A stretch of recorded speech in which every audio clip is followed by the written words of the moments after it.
Let me preach for a few moments this morning out of the book of John. And although the book of John is the fourth gospel in the New Testament, it has the distinction of being the only gospel written about Jesus that does not follow a linear chronological timeline. See, John is distinct in the way that he writes about Jesus. Instead of a biographical story that outlines his birth, life, death, and resurrection, the book of John is written like a highlight reel that showcases the 7 major miracles of the ministry of Jesus. The first miracle is in John 2, where Jesus turns water into wine.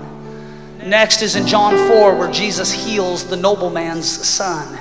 In John 5, Jesus heals the man at the pool. In John 6, Jesus feeds the 5,000. Later in John 6, Jesus walks on water. In John 9, Jesus heals a man born blind. And finally, number 7, in John 11, Jesus raises Lazarus from the dead. Now hear me, friend, the scriptures say that if all that Christ did was recorded, not even all the books in the world could contain it, which tells us this: if the Bible records it, it's not just for the sake of history. No, instead these miracle stories serve as a witness to the character and the deity of God's only Son.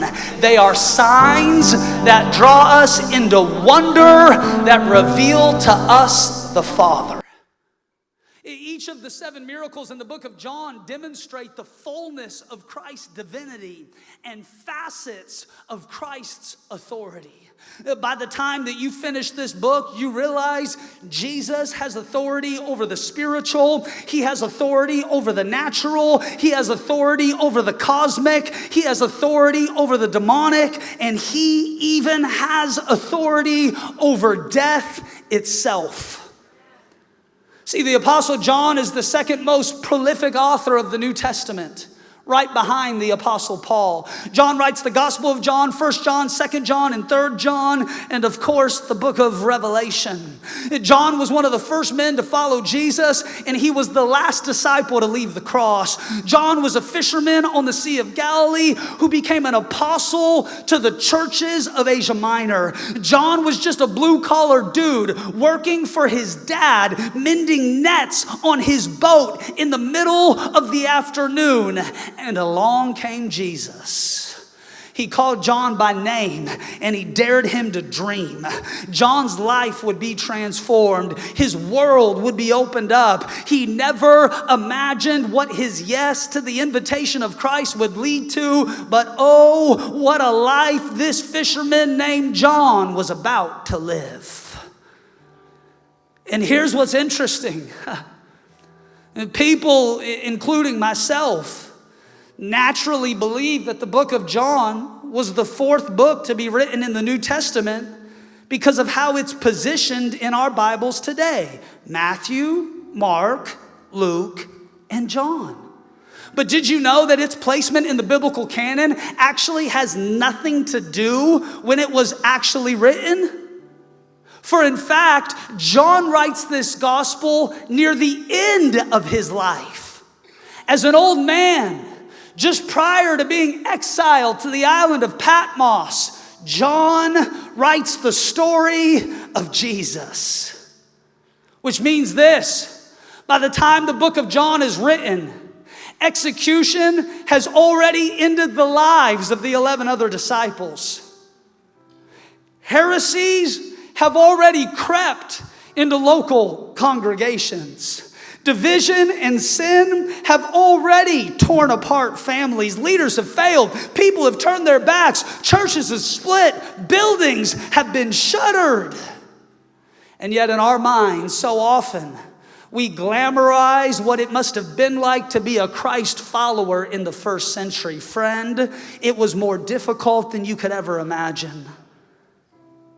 And after all John has seen, after all John has experienced, after all the years John spent serving in church, after all the heartbreak, the turmoil, the trials, and the tragedy, John begins his gospel not with an explanation of Christ, not with a defense of Christ, not with an apology for Christ, not with a disclaimer, not with a trigger warning, but instead with an announcement.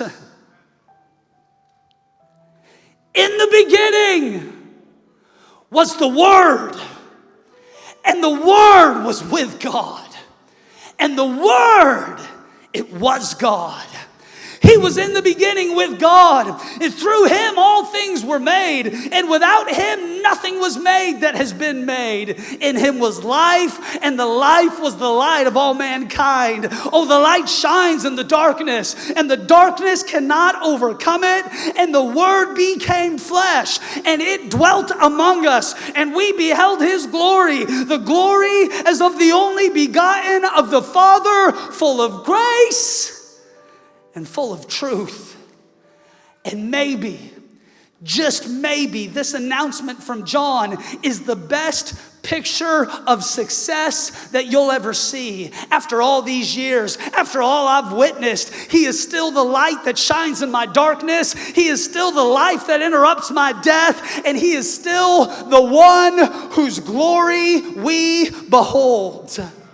Hear me, friend, I am not here to defend the gospel. I'm not even here to explain the gospel. My job as a preacher is not information, but instead proclamation.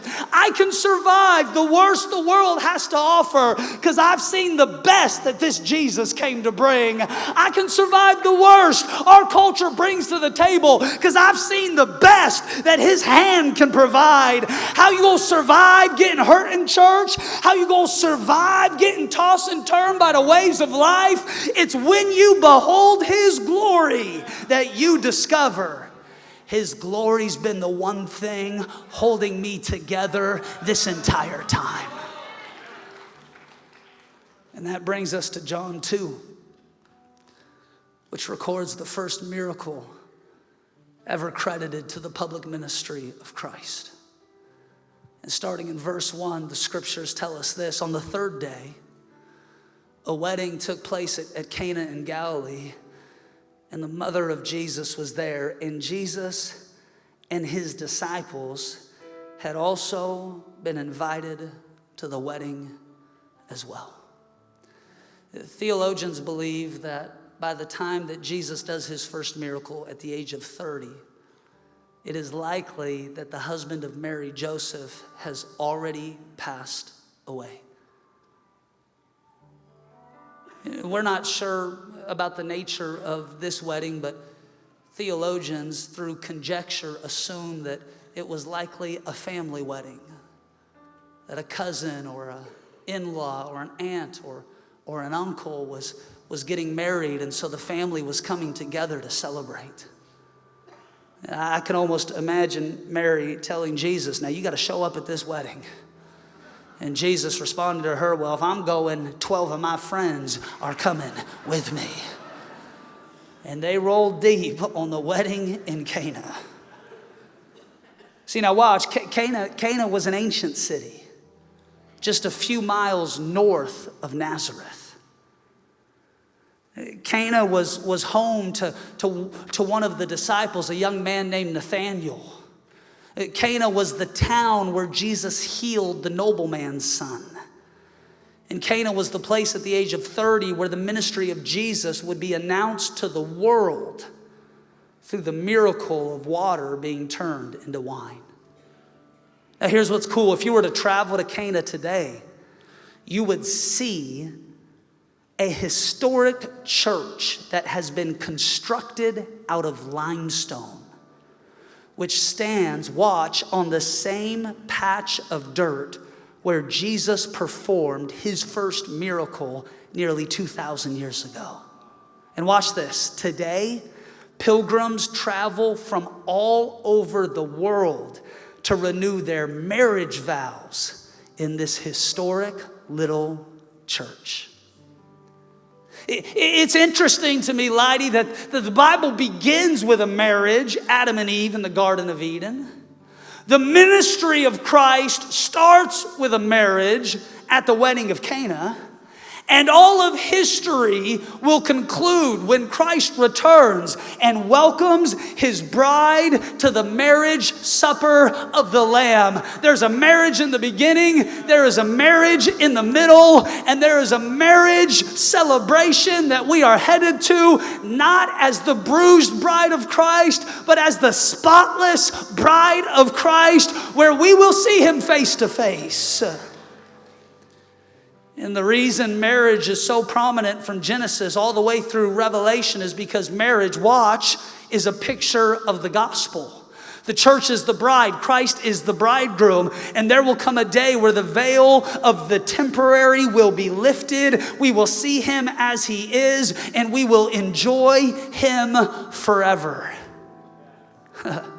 Now, I'm going to tell you the truth this morning, and I hope you don't get offended. So if you do, just chill with me for a minute. There has never been a greater assault on the institution of marriage than we see today. And it is demonic at its very core. And the reality is this: we are governed by idiots.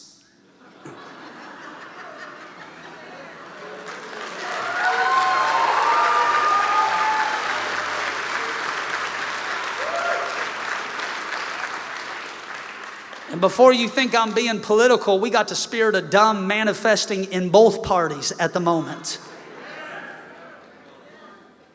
We are governed by those who jump at the opportunity to celebrate sexual confusion.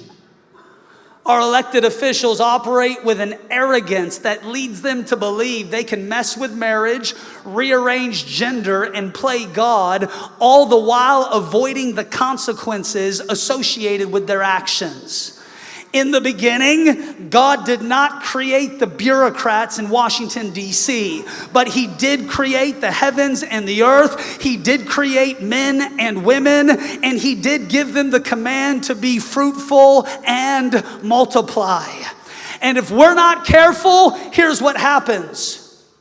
One generation sows complacency, so the next generation reaps confusion. That generation sows confusion, so the next generation reaps bondage. That generation sows bondage, so the next generation reaps destruction. And the enemy of our souls laughs his way all the way to the bank, because his chief purpose is to steal, kill, and destroy. Hear me, friend. Nobody hates marriage more than the devil. And why? Because marriage is a picture of covenant, and marriage is a picture of unity, and marriage is a picture of covering, and marriage is a testimony that speaks to trust, grace, protection, forgiveness, love, and hope. And these are all things the devil will never have, so he works overtime to try and steal them from you. And if marriage is a picture of the gospel, no wonder the enemy wants to destroy yours. For he hates anything that bears the image of the Almighty. And if your marriage bears the image of the Almighty, then your marriage has the opportunity to be both your loudest and greatest testimony you ever have. I guess the only question to ask today would be this: when people look at your marriage, does it remind them of heaven or does it look like hell?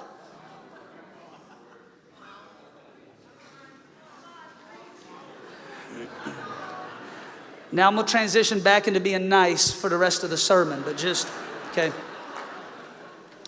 And in John 2, at the ripe old age of 30, Jesus, his mom, and 12 of his friends show up in the city of Cana, and no one but the Father in heaven knows what's going to take place next. In verse 3, the story continues, and when they ran out of wine, the mother of Jesus said to him, "They have no more wine." Thank you, Captain Obvious. And Jesus responds to her and he says, woman, what does your concern have to do with me? For my hour has not yet come.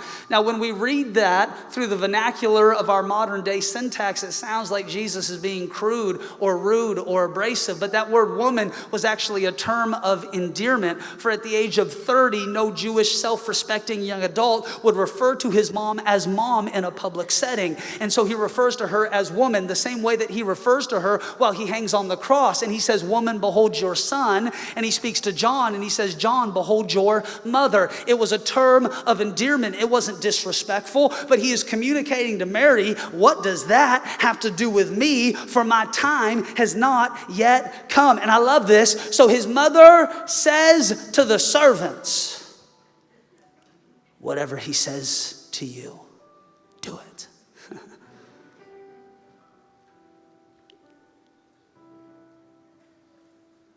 For 30 years, Mary has waited for the moment that we are reading about today.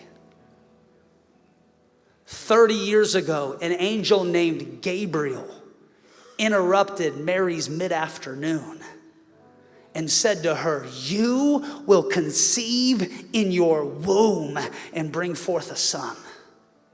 You shall call his name Jesus. He will be great. He will be called the Son of the Highest, and the Lord God will give him the throne of his father David, and he will reign over the house of Jacob forever, and of his kingdom there will be no end.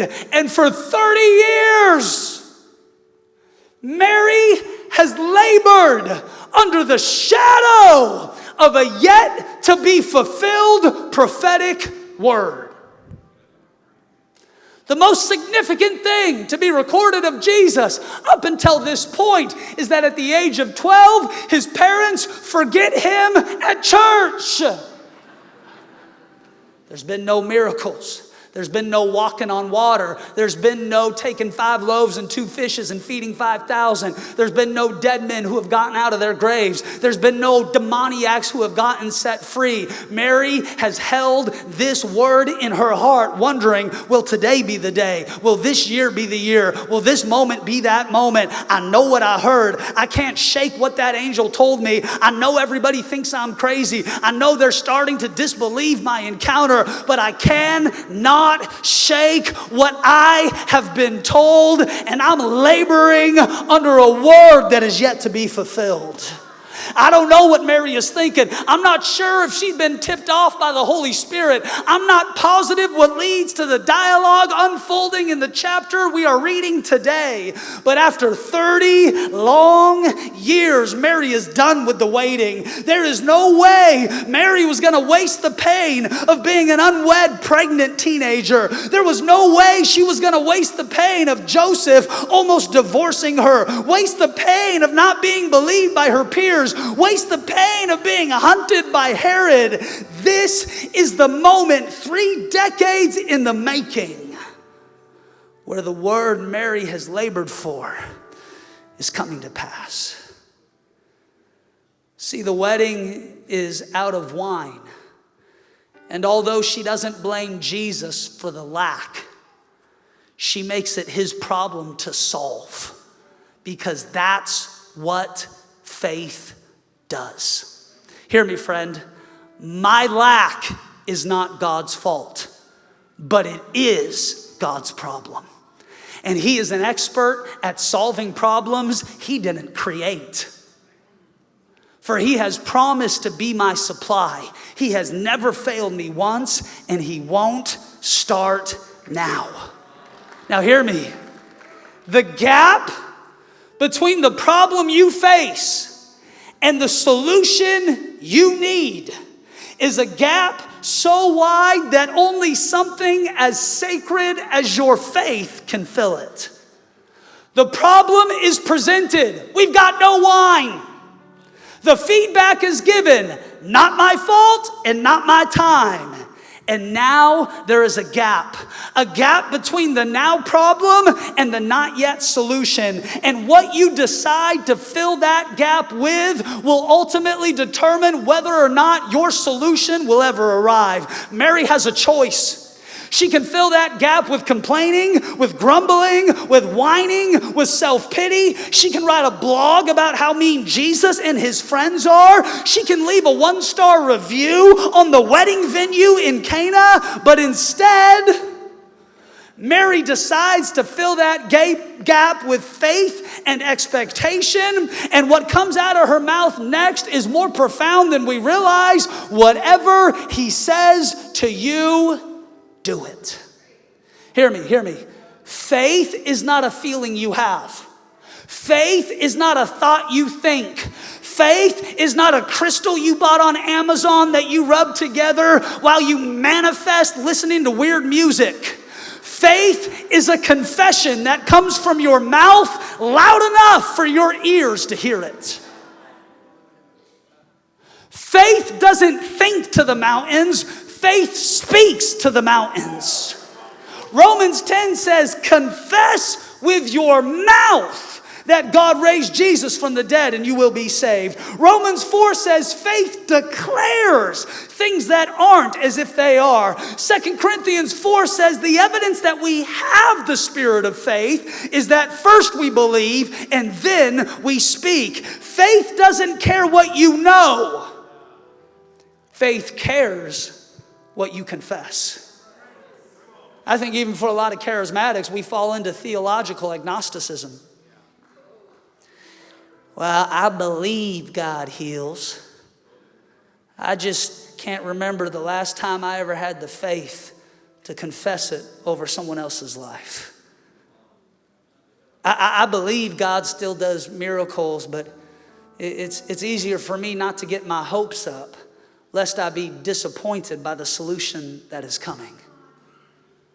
And Mary, in this moment, demonstrates the great faith that caused all of heaven to be attracted to her obedience in the first place. Similar to what she told the angel Gabriel, let it be unto me according to your word. Hear me, friend, your life will be filled with gap moments where the chasm between your problem and your solution seems unbridgeable. And if you try to fill that gap with anything less than your faith, you'll only ever be disappointed by the outcome. The next time you find yourself staring at the gap, let your faith do the talking until your God does the working. I've got faith for another service in Kirkland. I've got faith for a youth young adult pastor here at this location. I got faith for another campus in Seattle. I've got faith for the ability to one day purchase this facility. It is impossible to please God without faith. But faith doesn't cost you anything until you dare yourself to confess something in the presence of many witnesses. Our faith, when it's confessed, places a demand on only what God can provide. I don't want to have faith in theory. I want to have faith in practice. I don't want to have breakthrough in theory. I want to have breakthrough in practice. The problem is, for so many of us, we have been educated out of our own usefulness. We have become so content to stay within the ivory tower of our own intellect, hermetically sealed by the theories that we develop about the way that God works. But where are the men and the women who still believe that the God of Elijah answers with fire, that he can save a city, send a prodigal back home, and raise the dead? I've got faith for revival in Kirkland, and I'm not stopping until the God of Abraham, Isaac, and Jacob comes through on his promise. We had a gap when about 12 weeks ago we announced to this church that we had the opportunity to secure this location, and we needed to raise what felt like an insurmountable amount of money. God's people responded, and we received exceedingly abundantly above what we could ask, think, or imagine. People in this room probably don't even know the details that I'm going to share here in this moment. But, you know, when we moved into this building, we had to raise a prepayment on the lease. And so we have prepaid the lease for January, February, and March.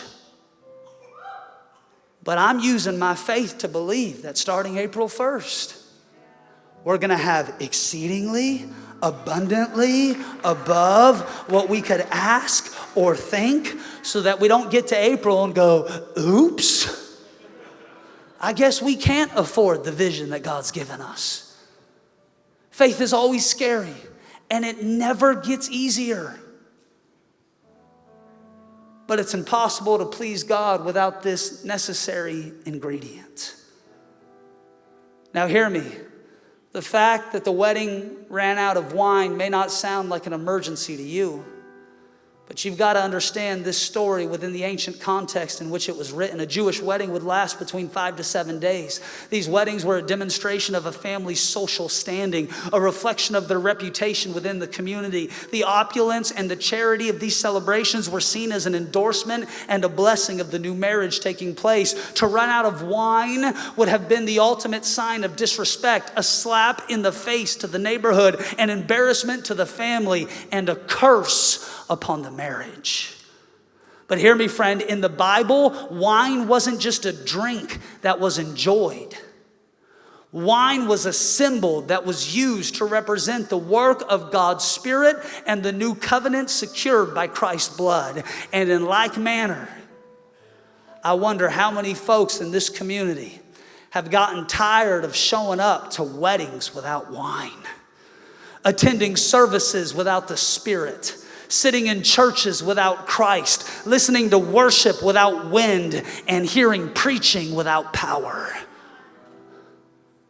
If the wedding runs out of wine, and if the church operates without power, it is a disservice to a region who is desperately trying to find that which will quench their spiritual thirst. We should announce to this city that here at Pursuit Kirkland, the bar is open, the drinks are free, the wine is flowing, and it's never been a better time to get filled up on the things of God.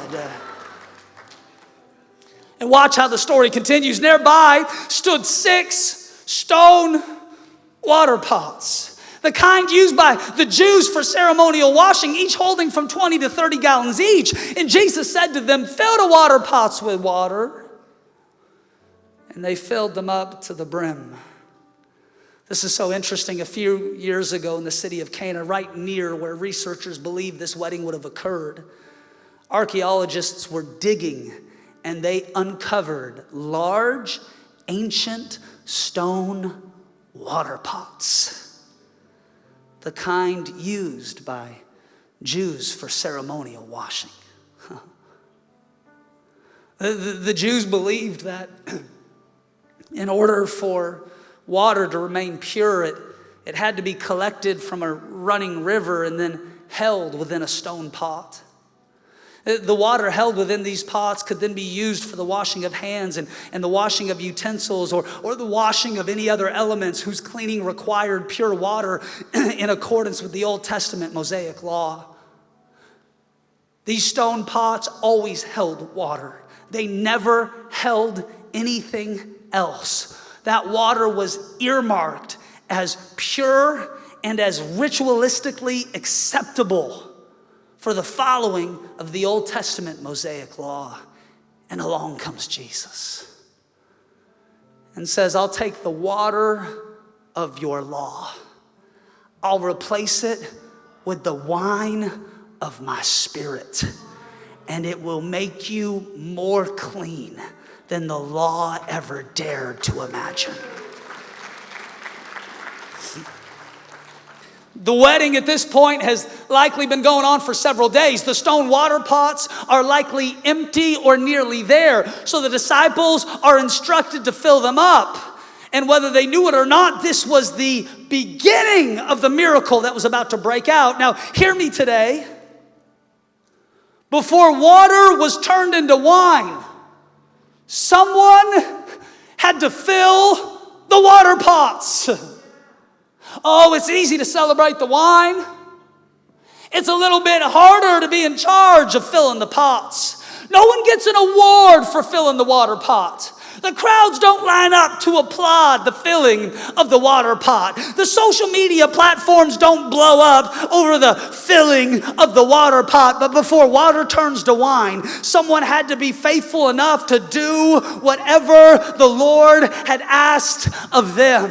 And I'll be honest, even in my Christian walk, it's easy to want to fast forward through the process of obedience so you can reach the outcome of your miracle. We love celebrating the wine. We only marginally tolerate the work that goes in to the filling of the water pots. Can I tell you that what allows the wine of God's Spirit to flow from this stage Sunday morning is unsung heroes whose names you might never know, and they're filling the water pots in the parking lot. They're filling the water pots in the kids ministry. They're filling the water pots as they clean this building. They're filling the water pots as they run our AVLM. Can I tell you, in the body of Christ, we all need each other working together to help display the beauty and the brilliance of the picture that God is painting on the canvas of the east side.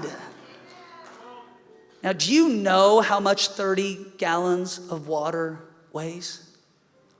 250 pounds.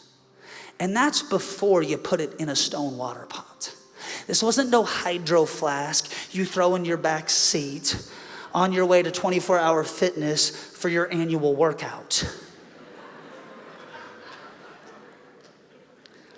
All said and done, this was a 500+ pound operation, requiring 5 to 6 guys per water pot, trying to wrangle this thing up a hill into the middle of a wedding party, all because Mary, the mother of Jesus, tells the disciples in advance, do whatever the Lord asks of you. I'm not sure about you, but this is a great analogy for what it looks like serving in church. It's a little cumbersome, and you got 5 or 6 people all helping you out at once, and one guy walks too fast and the water begins to spill, and another guy walks too slow, and another guy shows up late because he had to hit Starbucks on the way to church, and all of a sudden you're kind of getting frustrated, and what are we doing, and this doesn't matter anyways, and you're just trying to figure out how to be useful because you have a heart that is inclined with a yes to be obedient to the high call of God, which is in Christ Jesus, but it doesn't feel sexy, it doesn't feel cool, and nobody gives you a participation ribbon for helping out. And watch how the story continues. Then he told them, now draw some out and take it to the master of the banquet. And they did so. And when the master of the banquet tasted the water that had turned into wine, he did not realize where it had come from, though the servants who had drawn the water out knew. So then he called the bridegroom aside and he said to him, everyone brings out the choice wine first. And when the guests have well drunk, they bring out the Kirkland signature next. But you have saved the best for last. Mary tells the disciples, whatever Jesus tells you to do, do it. And what are his 2 basic instructions? Number 1, fill the water pots. And number 2, draw some out. Now hear me, friend, the miracle did not materialize by virtue of the disciples filling the water pot. The miracle materialized by virtue of them drawing the water out of the stone pot and handing it to the master of the banquet. Let me challenge you today. Some of you are sitting on wine in your water pot and you don't even know it. You're complaining about your lack, but have yet to recognize the value of what is under your seat. But how will you ever notice that your water has turned to wine until you have the courage to draw some out? Hear me, friend, your talent, your gifting, your anointing, your calling, your tithe, your creativity, it's like water sitting in a water pot. It don't ever become wine until someone takes the initiative to draw it out. I bet the disciples feel crazy. Hear me, friend. They've never seen a miracle before. They're not like, oh, this is what Jesus always does. Watch this, the whole party about to turn up. Oh, this is his setup. The miracle's happening. They got no context for what's coming next. I can just imagine their internal conversation. I understand why we need to refill the water pots with water. The wedding is running low on water. They got dishes to rinse, and we're just helping out. Oh, great. Now what does he want us to do? Oh, so let me get this straight. The wedding has run out of wine, and we're to blame. And so now we are supposed to walk up to the MC of this entire event and draw water out of this water pot and serve it to him. How's that going to solve the problem, Jesus? I don't understand anything. Why are we drawing water out like it's wine? It's clearly not wine. This feels fake. It feels like acting. We're going to look like idiots. I don't agree. I want a second opinion. I just want to go to a church where they never ask me to do anything that I don't want to do. And to everyone's surprise, but especially the disciples, when the master tastes that which was formerly water, he announces, this is the best stuff that we've ever had. Can I tell you, faith never feels cool when you're doing it. And it always feels fake until it works. And sometimes, like, in an effort to act like we are so genuine and transparent, we say things like this. Well, I don't want to sing these songs if I don't really mean them. Well, I don't want to raise my hands if I don't really feel like it. Well, I don't want to tithe unless I have the right heart. Well, I'm not going to go to church unless I really want to be there because I don't want to fake anything because I'm just so real. I'm going to keep it real. Oh, shut up. Get married. Have kids. Grow up. You'll do 1,000 things a week that you don't feel like doing. That's not called being fake. That's called being an adult.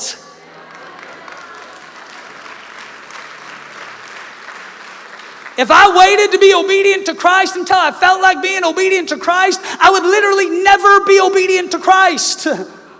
Because this relationship with God takes faith, which means you do a lot of things that you don't feel like doing. And pretty soon, how you feel catches up with where you're at as your spirit man dictates to your flesh, not the other way around.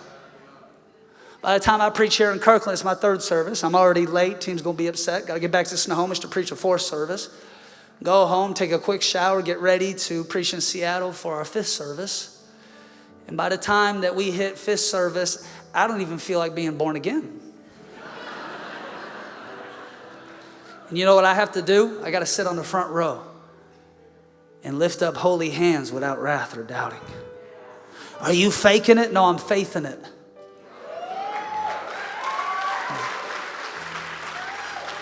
I'm using my faith to pull my flesh into obedience. And can I tell you, by about the second song on Sunday night, I got both arms up, I'm jumping up and down, I'm glorifying Jesus, I'm lifting up a shout of praise. Why? Because by faith, I have pulled my flesh into subjection of my spirit. We're just drawing out the water. This looks dumb. We're just faking it. Of course it's not wine. Everybody knows it's water. Oh yeah, I'm going to go to the altar again and a miracle's not going to happen again. I'm not faking it anymore. No, listen, I don't want you to fake it here.